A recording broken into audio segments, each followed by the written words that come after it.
Okay, let's do it. Okay. And we are live. Welcome, everybody. The first live stream of the year. If you would please be so kind and let us know that you can hear us. That is always comforting to know you can hear us. Please type yes if you can. Yes, yes, yes. All right. Well, thank you, everybody. It's good to be here. Yes, yes, yes. Everybody can hear us. Tina, it Good, is that's all awesome. you. Okay. Wow, what interesting times we have upon us here. I have to say, you know, when Ananda first came through many years ago now, almost 9 years ago now, 8.5 years ago, they said there was a time when people would be wandering the streets not knowing what to do.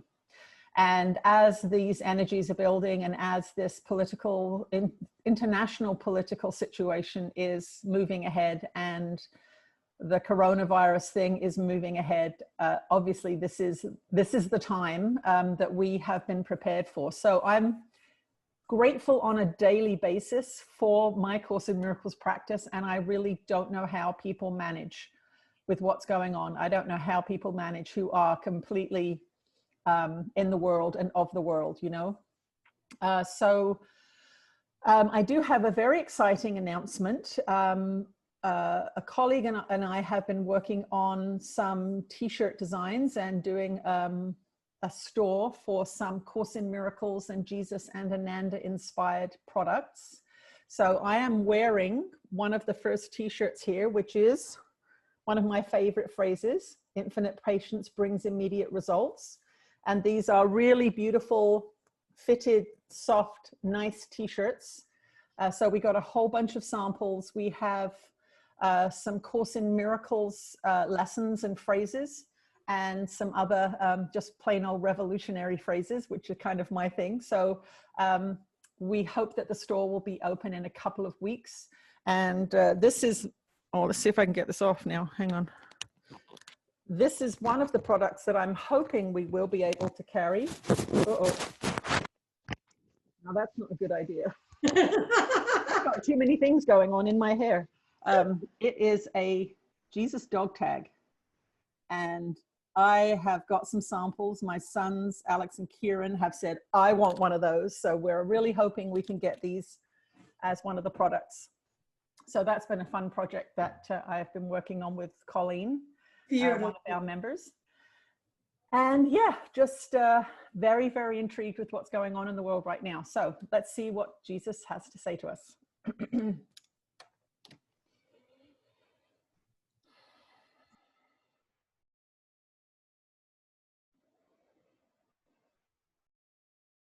You are blessed beings indeed. I am that one that you know as Jesus.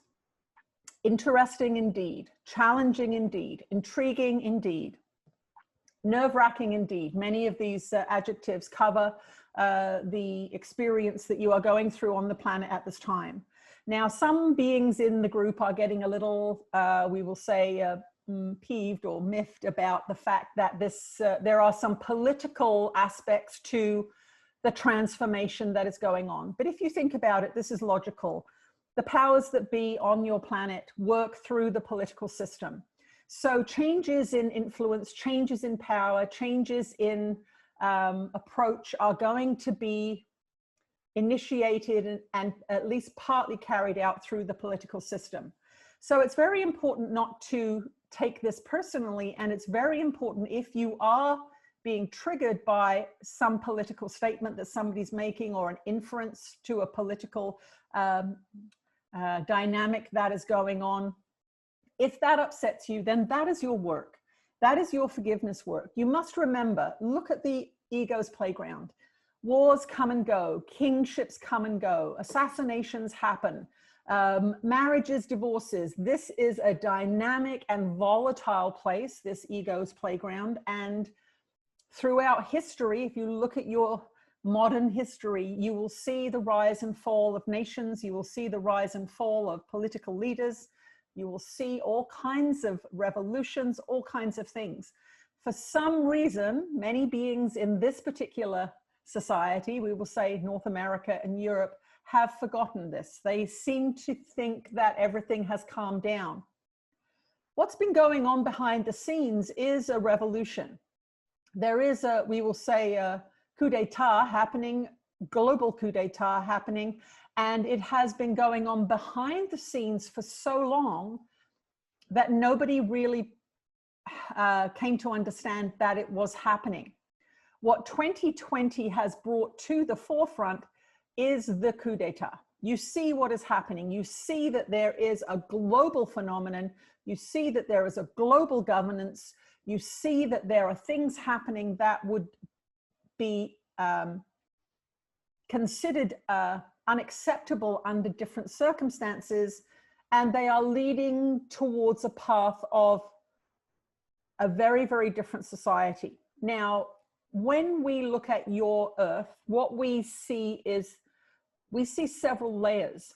We see the images and ideas and propaganda that you are all witnessing on your mass media systems, your social media systems, your political systems. That is the iceberg. That's the bit of the iceberg that you can see. We would say it's about 5% of the truth. So most people are in fact using this 5% to try and understand the 100%. Absolutely impossible. There are very, very, very few people on this planet that understand the 100% because of compartmentalization, because of subterfuge and all different kinds of shenanigans going on. Very few people understand the whole picture. So when you become upset, when you become anxious, when you become fearful of what you're witnessing, please do remember that you are seeing 5% of the iceberg. The rest is going on behind the scenes. The rest is going on underneath. And what else is going on underneath is the energetics of the entire play, we will call it. We'll call it a play because that is really what the ego's playground is. It is a play. And in the play, you have the hero's journey. In the play, you have the hero. In the play, you have the bad guy, the one that is battling the good guy. These are archetypal stories that play out over and over and over again in the ego's world. So when you look at that 5%, you are seeing these stories played out because these are archetypes that your mind understands. And those that are working beneath the surface of the water, those that are working the strings of the puppets, we'll say, the true motivation, the goal-focused long-term game, those beings understand that humans are trained into believing in the good and the bad, believing in the cavalry coming at the last minute to rescue everybody, believing in death as the solution, believing in war as a way of getting what you want. They understand all this because, well, really, they have taught you all this. So through your education system, through your scientific training even, we will refer to the geology books that you have in your universities and high schools. You will read about things like, what is the moon made of? What is the earth made of? What is the sun made of? How does it function? These physics are not correct. These are often tales told to children so that they don't go investigating. How do you, as an individual, investigate the sun? You cannot investigate the sun. You cannot investigate the moon. You must rely on official definitions of those things and those systems. And because of the way you've been educated, because of the way your society is set up, you believe those things. You believe that the earth has a molten iron core at the center and that the rest of it is magma. And you have this very, very thin crust of the earth around. It is very different than that. And so we want you to begin to understand this. As those of you that are following the Ascension series, we have been harping on a little bit about your conditioning. And these are the kinds of ideas that we want you to start bringing to the surface. Do I know what the earth is made of? Do I know how many people have been to the moon? Do I know? Do I know for sure? Who told me? How do I know that that was the truth? These are some of the fundamental distortions on which your society is built. And some of these are going to be revealed over the coming years as untrue, as distorted, as lies. And you are going to find increasingly as we go through this next period that many things that you thought were real, thought were true, thought were scientific, in fact have been distortions, and you have been told a bit of a story. Now, as these distortions become revealed, as they show up in increasing numbers, it's not what you think, the depth and breadth of the iceberg is being revealed to you, more and more of you are going to feel wobbly. So for example, when our dear one first began channeling, when a huge new wave of information would come in, a new book, for example, when I first contacted her, she would feel wobbly because it was so counter to the experiences that she had been having up until that point. She was not prepared to channel Jesus. When I first came through, she was not happy about it. It brought to the surface many, many ideas and beliefs that were subterranean, that were in that ice under the ocean part of the iceberg, that she had to process and that she had to deal with. So we would like you all to start thinking about what's happening in the same way that you would imagine, what would it be like if I started channeling Jesus? What would it be like if I started having these books coming through on subjects that are very difficult to handle or embarrassing? That's what she thought about the sex book, or provocative, the Karma of Chaos book. Every time she went through a book process, she had to bring to the surface all of the beliefs and ideas and fears that she had about those subjects. And she had many indoctrinations throughout her life about all of those subjects. Now, she's been through a process of assessing her inner world to a greater degree than most people because of the books and because of the work that she's doing. But this is what you are all going to be going through. You are all going to be hearing things, seeing things, coming to learn things over the coming months and years that will literally be a foundational element of your personality. For example, somebody who really believes in science and has believed everything that NASA has told them about the universe and about extraterrestrial life and about the heavenly bodies, there's going to be information coming out that completely wipes that off the table. If you have put a lot of self-identification in that particular genre, there is going to be a great deal of wobbliness. And so this is why we're bringing this subject up, so that you begin to understand that if you feel anxious, fearful, wobbly, some belief that you have had for a very long time is starting to be questioned. Other evidence is starting to come up, and your mind now will then have to decide. This is the process that you go through when this happens. The old belief, which has been very well established, perhaps for your entire adult life, the ego will say, no, no, we're holding on to this. This must be true because we've been told this by everybody, our teachers, our parents. This must be true. This new information must be wrong. The ego will immediately want to attack and judge the source of the new information. That's what the ego will do. As you know, the ego does not like change, and it will perceive any disagreement with its current belief system as an attack.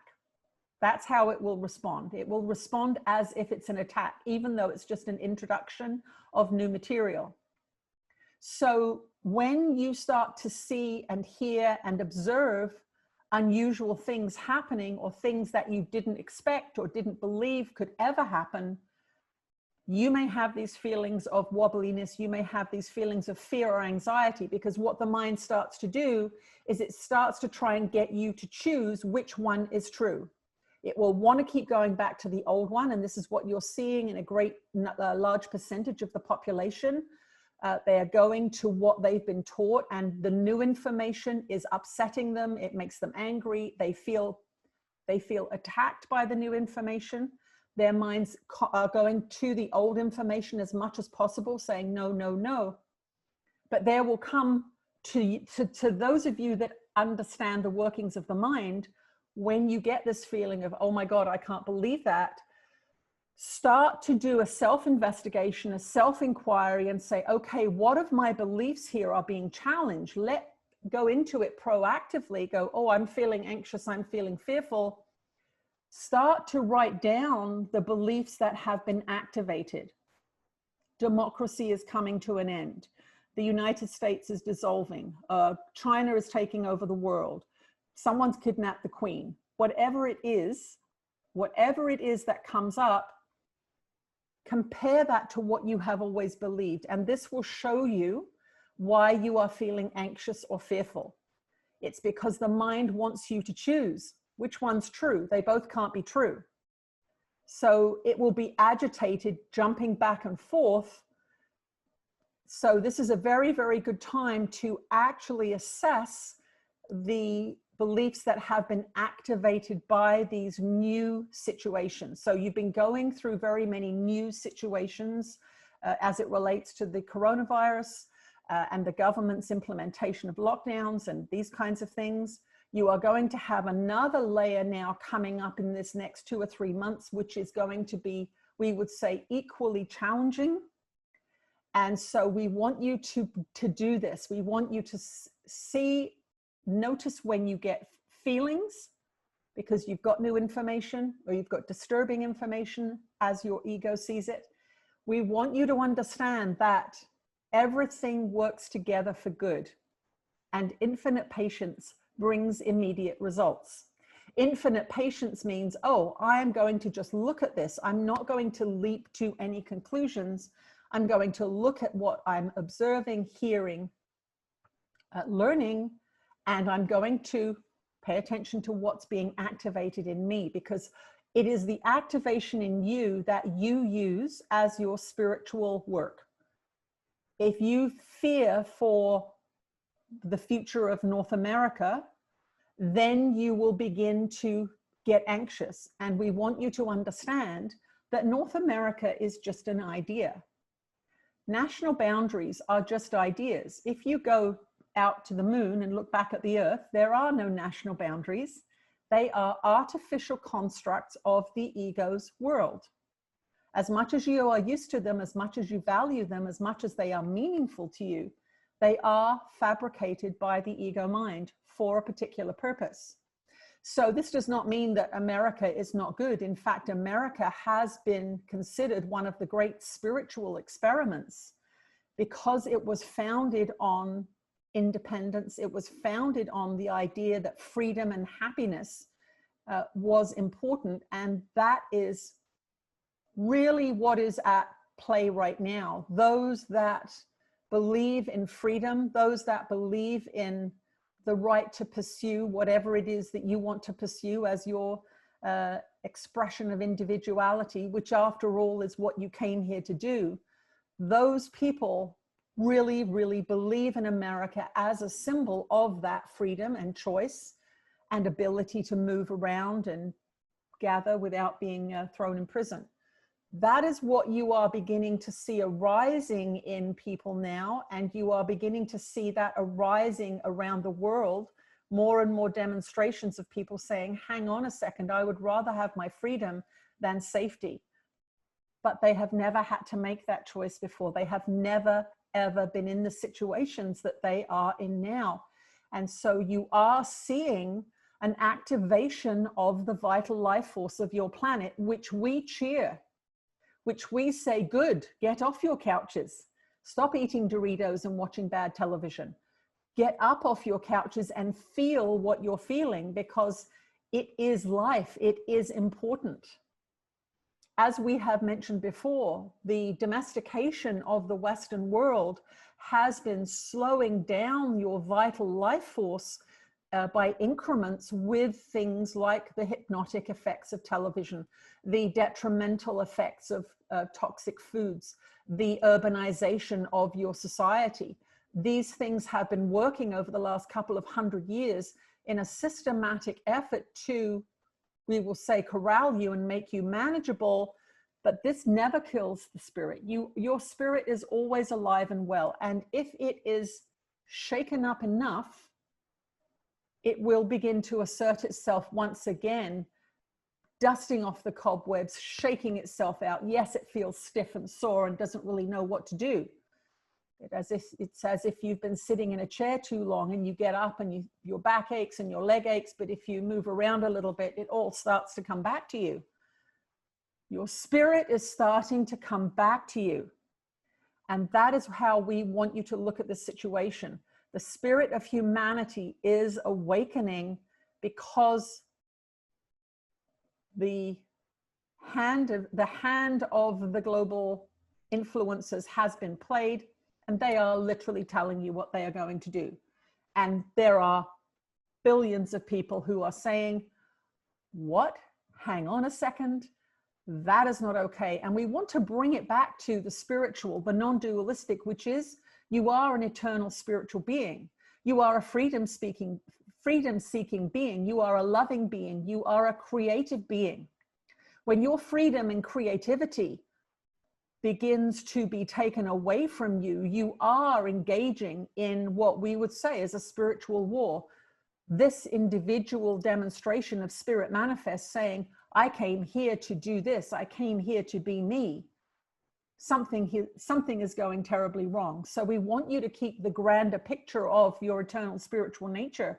This does not mean because you're a spiritual being and doing A Course in Miracles that you are a doormat and you let people walk all over you. That is not what being spiritual is. I was never a doormat and nobody ever walked over me.